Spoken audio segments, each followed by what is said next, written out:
you want to do the intro again? Are you okay with that? Oh, I mean, we could do it again if you want. It's okay with me either way. Okay, let's do it again. Okay.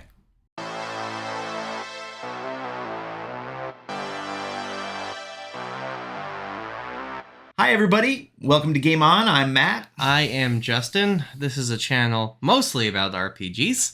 That's fair. We have some wargaming stuff coming up, and board games, and whatever is in between. Sure. Yeah. Absolutely. Matt, take it away. We got a really cool email from someone. Yes.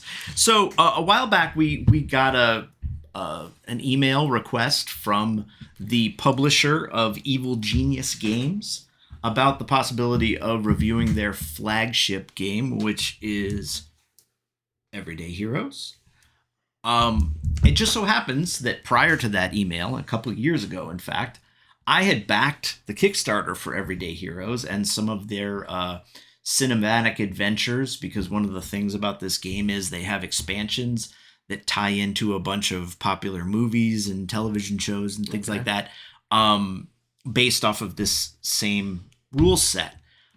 So when he reached out to us, Dave Scott reached out to us and asked us if we'd be interested in reviewing the book, I was actually pretty stoked because I had bought it and I liked it, the concept, and He had sent us a review copy, but you actually had a physical one. Yeah, that's right. Yeah, he sent you a PDF of it and so forth. But yeah, I mean, I had already owned and received, because they were actually very timely. Sometimes Kickstarters have production delays and stuff like that, but these guys are professionals. They got their stuff out, and I had received it along with the expansions and stuff. So I had a whole treasure trove of hard copies of their stuff prior to him even reaching out. And so anyway. Yeah, full disclosure, I haven't looked at this book, really. Oh, okay. Yeah, well, you did tell me that you wanted me to take the reins on it, which I was happy to do.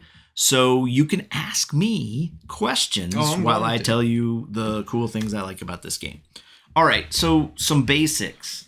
It is based loosely on the 5e rule set, in the sense of, D20 based with, ability scores and proficiencies and feats and things like that. Okay. So it'll be very familiar in terms of the kind of foundational rule set. That said, they've done a lot in adapting that, fleshing it out, and doing some really cool things with it, which actually make it better than the who founded that system.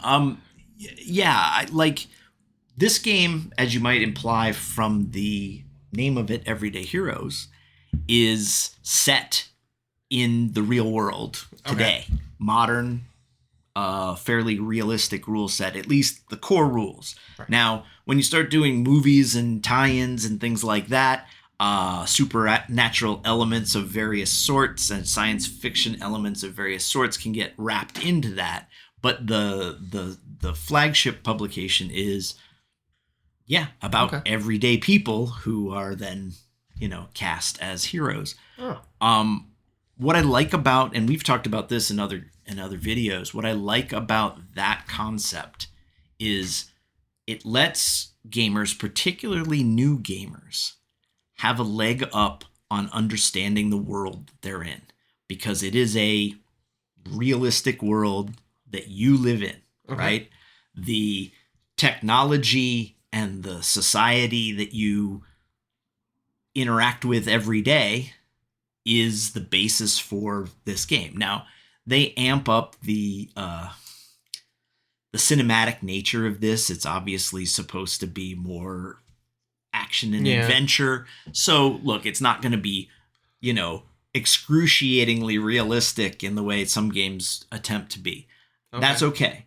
They don't deviate so greatly from your frame of reference that you wouldn't immediately be able to sort of feel comfortable in the world. Okay. That's a big plus for me and my personal gaming style. Some people like Flights of Fancy, where they go into fantasy worlds and far future science fiction, and that's cool. And I actually think this rule set will do fine in supporting that as well. Okay. But their baseline is where we live in and work and play every day. It does, like I said, work off of the 5e rule set.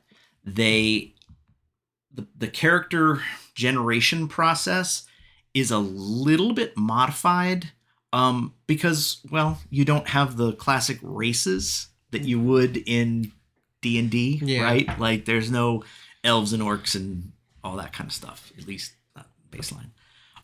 So what they do is they break it up by like your archetype, which is what your governing ability. Sometimes people call them attributes, but basically your strength, agility, constitution, wisdom, intelligence, yada yada yada. The basics, right? Yeah.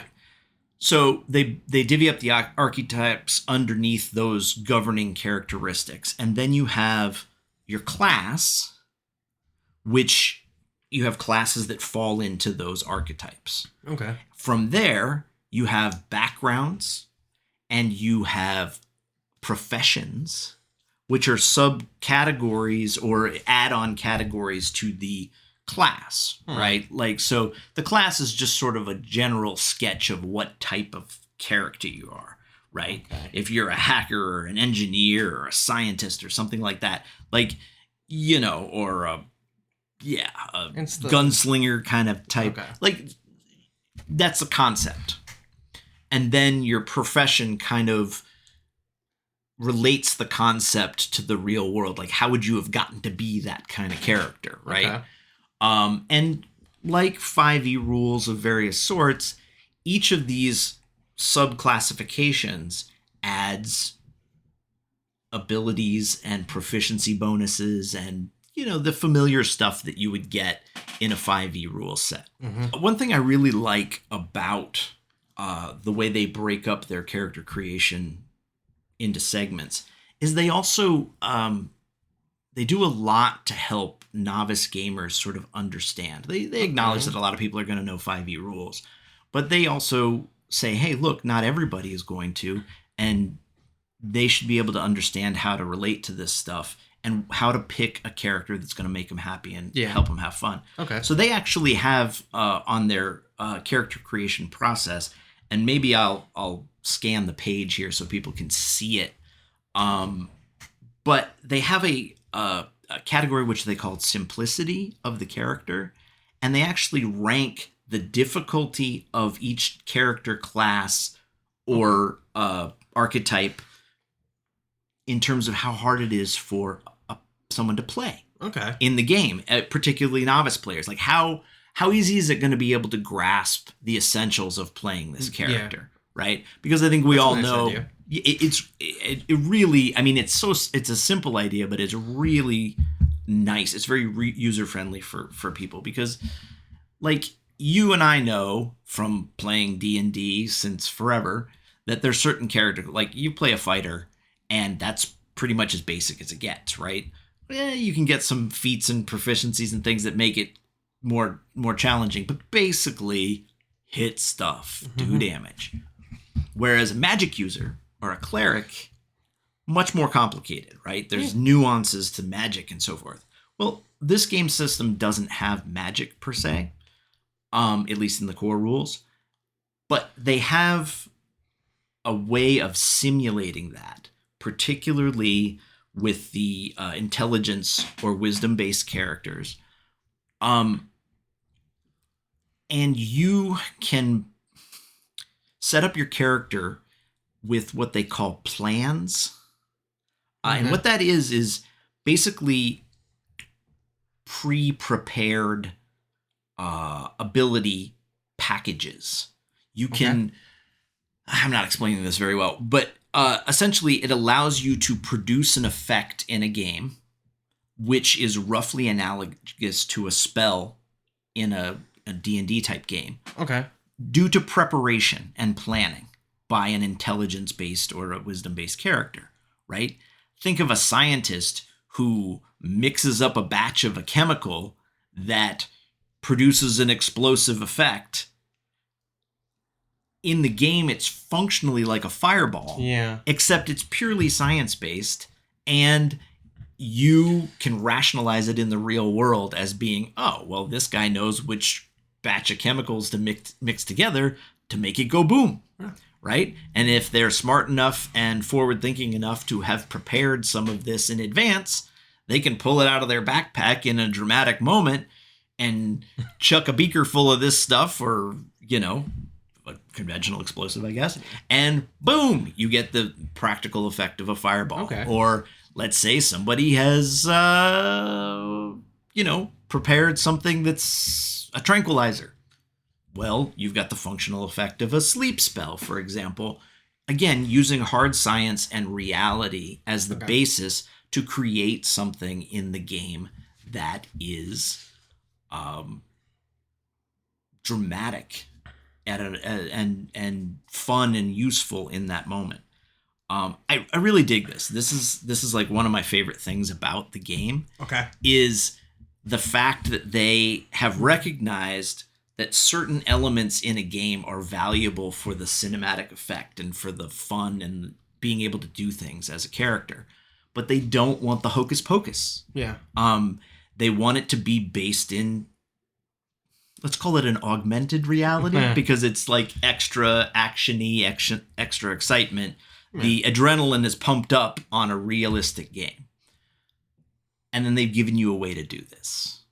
And I really appreciate that thought process that went into it. I also really appreciate how dedicated, and I will, illustrate to you, this rulebook is 460 pages, 460 something pages, but they put a lot, it is a big book, but a lot, and there's a lot of good material rules wise in here, but there's also a lot of time spent taking rules and explaining them in real world terms that a novice gamer or somebody new to the system can just wrap their head around and get.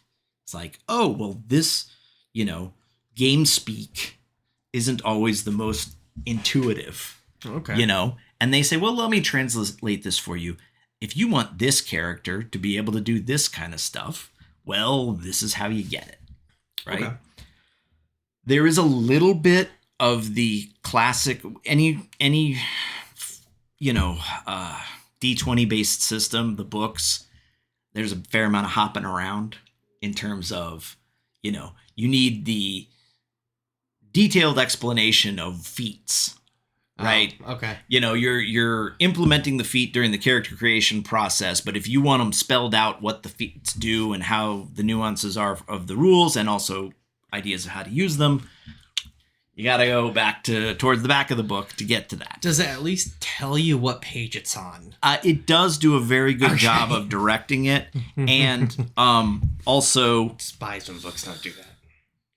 When you have the PDF version of it, which I got along with my hard copy as a bonus item when I did my, actually, I don't want to say it's a bonus item. I think when you paid for a hard copy, you also got a PDF in the Kickstarter. Nice. And so I can jump back and forth and bookmark all of these things digitally and hop, around and get to stuff. I have a lot easier time finding the explanations for the thing that I need for character creation process with this organizational tool than I do with classic D&D, for example. Okay. Now, it's not perfect, and I think there will, again, with 460 pages, I think there will be situations where you're hunting around for a rule, and you do have a lot of pages to get through before you find it. Okay. But by and large, the book is very well laid out. Production quality is really nice. Glossy pages, color, the art's good.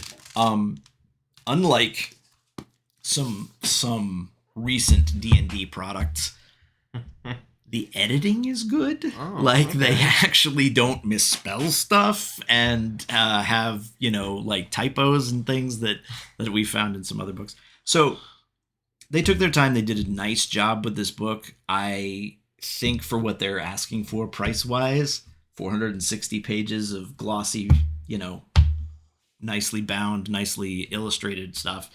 I don't hesitate paying, a premium price. I'll tell you, I don't remember even what I paid for it, but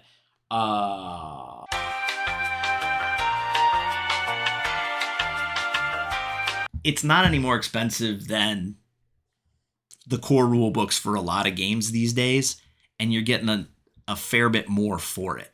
Okay. For that money. I have a kind of a curveball question. Go for it. Let me see if I can handle it. It's going to sound mean, but I'm not trying to be mean here. Mm-hmm.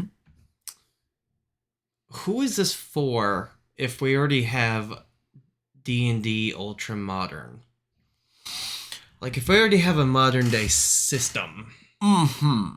Who is it for? Yeah, like, are we trying to pull 5e players? Are we trying to pull modern players? Are we trying to pull other players from other RPGs to get into the 5th edition ethos? I mean, on there's no. It's a fair question. Philosophically, I don't think that's how games work in the sense of you pull players away from something else. I think people who are into a type of game are into as many new versions of a type of game as come out. Okay. I will say that Ultramodern suffers some of the same pitfalls that classic D&D does, because the design philosophy of the game and the people that are sort of in charge of developing it, the things that they coulda, shoulda done better about D&D, those same sort of flaws exist in the ultramodern version of the same thing. Okay. I think this game fixes some of those things. And it's more of, rather than point to a specific example, which I could do if I thumbed through the thing and pointed to something, but the streamlined, or at least conceptualized character creation process, I think does a really good job with that. Okay. And I think this game is geared, I think the people who put this game together were really trying hard to make it accessible and easy and welcoming for people in a way that some of those other titles don't successfully do. Yeah, so that's who it's for. I got a general idea of the game. So well, yeah, and I think there'll be more content on it, so if you come up with more specific questions, I'd be happy to answer them. And actually that is probably what I should say to you guys too. If you have questions about it, that you want me to answer, if you're interested in it, or hey, maybe you own it too and you're as excited about it as I am, or maybe you're not, but I would like to hear what you guys think, either in getting information about whether you would want this game, or if you already have it, tell me what you think of it, so that we can kind of compare notes and give people a better idea of what they're getting into. Yeah. So I thank you all very much for watching. Don't forget to hit that like button. Yes, indeed. And subscribe if you're new here. And if you're not, then thanks for being here. If you're not, then why aren't you subscribed already? No. We appreciate all the feedback and the participation and the subscriptions and the likes and all the things that make videos work better for us and hopefully for you. But until next time, guys. I'm Justin. I'm Matt. And game on.